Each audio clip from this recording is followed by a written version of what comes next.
Yuval নোয়া হারারি এই লেখককে কে না চেনেন? সবাই তাকে চেনেন স্যাপিয়েন্সের লেখক হিসেবে। স্যাপিয়েন্স, যেটি কিনা নিউ ইয়র্ক টাইমসের মতে নাম্বার 1 বেস্ট সেলিং একটি বই। এই লেখক নতুন একটি বই লিখেছেন এবং যেটি রিলিজ হয়েছে গত 10ই সেপ্টেম্বর। বইটির নাম Nexus, a brief history of information networks from the stone age to AI.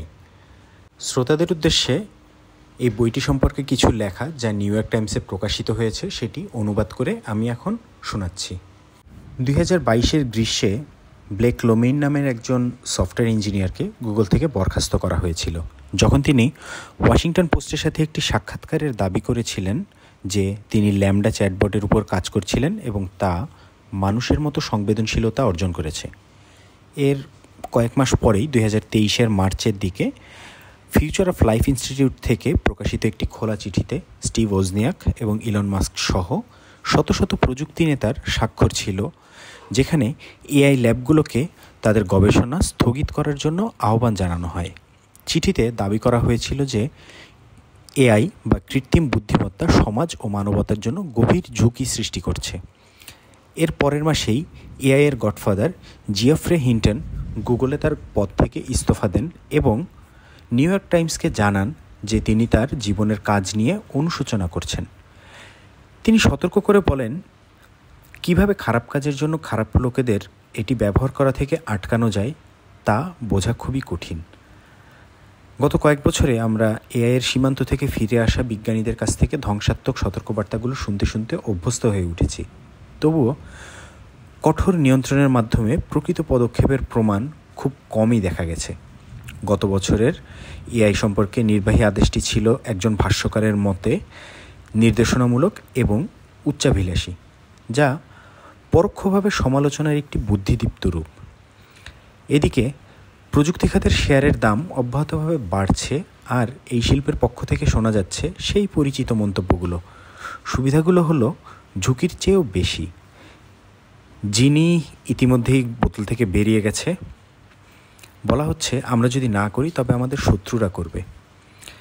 Yuval নোয়া হারারি এই অজুহাতগুলোকে মেনে নেন না।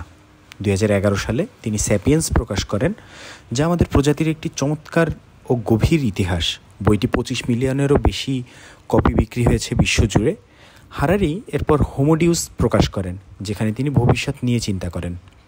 এই সময়ে হারারি একজন একাডেমিক ইতিহাসবিদ, নতুন পেশাগত পরিচয় এবং প্রভাবশালী এক বৃত্তে স্থান পান, এআই বিশেষজ্ঞ, যাকে আমন্ত্রণ জানানো হয় বিজ্ঞানী, উদ্যোক্তা এবং বিশ্ব নেতাদের উচ্চ পর্যায়ের আলোচনায়। নেক্সাস মূলত এই জগৎ থেকে হারারির একটি প্রতিবেদন।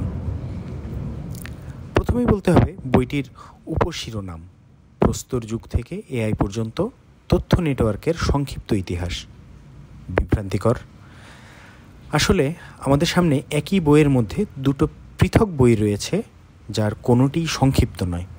প্রথম 200 পৃষ্ঠায় ইতিহাস বলা হয়েছে, তবে এটি একটি বিভ্রান্তিকর ইতিহাস, যেখানে অ্যাসিরিয়ান ট্যাবলেট থেকে 19 শতকের কলেরা মহামারী, ভারতীয় টিভিতে রামায়ণের অভিযোজন এবং মধ্যযুগীয় ইংল্যান্ডের কৃষক বিদ্রোহ থেকে রোমানিয়ার হলোকাস্ট পর্যন্ত অসংখ্য বিষয়ের মধ্যে দোলাচল রয়েছে। এটি নিয়ন্ত্রিত বা বিশেষজ্ঞসুলভ মনে হয় না, এবং এর প্রভাব যেমন আপনার পাশে বসা এমন কেউ যে সব কিছুর তত্ত্ব নিয়েই আপনার সাথে কথা বলে। সংক্ষেপে হারারির মূল তত্ত্ব হলো যে গণতন্ত্র ও স্বৈরশাসনের মধ্যে পার্থক্য তাদের তথ্য ব্যবস্থাপনায় নিহিত। স্বৈরশাসন বেশি উদ্বিগ্ন থাকে তথ্য নিয়ন্ত্রণের দিকে, সত্যতা যাচাই করার চেয়ে। অন্যদিকে গণতন্ত্র হলো স্বচ্ছ তথ্য নেটওয়ার্ক, যেখানে নাগরিকরা ভুল তথ্য মূল্যায়ন এবং সংশোধন করতে সক্ষম হয়। সব কিছুই কিছুটা সাধারণ ও আকর্ষণীয়, তবে এটি খুবই অস্পষ্ট, এতটাই খোলা যে তা সঠিকভাবে একটি কার্যকর তত্ত্ব হিসেবে কাজ করে না। আমরা যা ইতিমধ্যেই বিশ্বাস করি তা প্রমাণ করতে বহু সময় ব্যয় করা হয়েছে। সেগুলো অন্ধ আনুগত্যের চেয়ে ভালো। তবে শেষ পর্যন্ত এসব আসলে তেমন গুরুত্বপূর্ণ নয়, কারণ বইয়ের দ্বিতীয় ভাগেই আসল কাজ রয়েছে। নেক্সাসের মূল অংশ হলো একটি দীর্ঘ নীতি নির্দেশিকা, এআই নিয়ে এর ঝুঁকি কী এবং কি করা যেতে পারে। এর সম্ভাব্য সুবিধাগুলো নিয়ে আমরা তেমন কিছু শুনি না, কারণ হারারি বলেন এআই বিপ্লবের উদ্যোক্তারা ইতিমধ্যে তাদের সম্পর্কে যথেষ্ট আশাবাদী ভবিষ্যৎবাণী দিয়ে জনসাধারণকে প্রচণ্ডভাবে প্রভাবিত করেছে। এখানে পৌঁছতে অনেক সময় লেগেছে, কিন্তু পৌঁছানোর পর তথ্যভিত্তিক যে নির্দেশনা সেটি দেন হারারি। এআই যে হুমকি তৈরি করতে পারে তা চলচ্চিত্র নির্মাতারা যেমন দেখিয়েছেন তেমনটা নয়। এগুলো আরও সূক্ষ্ম, দেখা কঠিন, তবে সম্ভাব্যভাবে অস্তিত্বকে হুমকির মুখে ফেলে দিতে পারে। এগুলোর মধ্যে রয়েছে কথোপকথনের বিপর্যয়কর মেরুকরণ, যখন সামাজিক মাধ্যমের অ্যালগরিদমগুলো আমাদের মনোযোগ দখলের উদ্দেশ্যে চরম ঘৃণামূলক উপাদান খাওয়াতে শুরু করে, অথবা মানব বিচারবোধ, আইনগত, আর্থিক বা সামরিক সিদ্ধান্ত এআইয়ের হাতে ছেড়ে দেওয়া হয়, যা এত জটিল হয়ে যায় যে আমাদের নিজেদের বোঝাপড়ায় তা প্রবেশ করতে পারে না। চার্চিলের প্রতিধ্বনি করে হারারি সিলিকন পর্দা নামিয়ে ফেলার ব্যাপারে সতর্ক করেন, যা আমাদের এবং আমাদের তৈরি অ্যালগরিদমের মধ্যে একটি বাধা তৈরি করবে। আমাদের নিজেদের কথোপকথন, আমরা কিভাবে কাজ করতে চাই বা একে অপরের সাথে যোগাযোগ করতে চাই বা নিজেদেরকে শাসন করতে চাই, এ থেকে দূরে সরিয়ে দেবে। তবে এই ঘটনাগুলো নিশ্চিত নয়। হারারি ইমেল স্প্যামের সমস্যার দিকে ইঙ্গিত করেন, যা আমাদের একসময় ইনবক্সগুলিকে ভরিয়ে ফেলত এবং প্রতিদিন লাখ লাখ ঘন্টা কাজের সময় নষ্ট করত। আর তারপর হঠাৎ একসময় সেটা বন্ধ হয়ে যায়। 2015 সালে গুগল দাবি করেছিল যে তার জিমেল অ্যালগরিদম 99.9% সফলভাবে স্প্যাম ব্লক করতে সক্ষম। যখন প্রযুক্তি জায়ান্টরা তাদের হৃদয় দিয়ে ভালো অ্যালগরিদম তৈরি করতে মনোযোগ দেয়, হারারি লিখেছেন, তারা সাধারণত তা করতে পারে। এমনকি দ্বিতীয় অংশেও নেক্সাসের সব কিছুই আসল বলে মনে হয় না আপনি যখন সংবাদ মনোযোগ দিয়ে অনুসরণ করেন।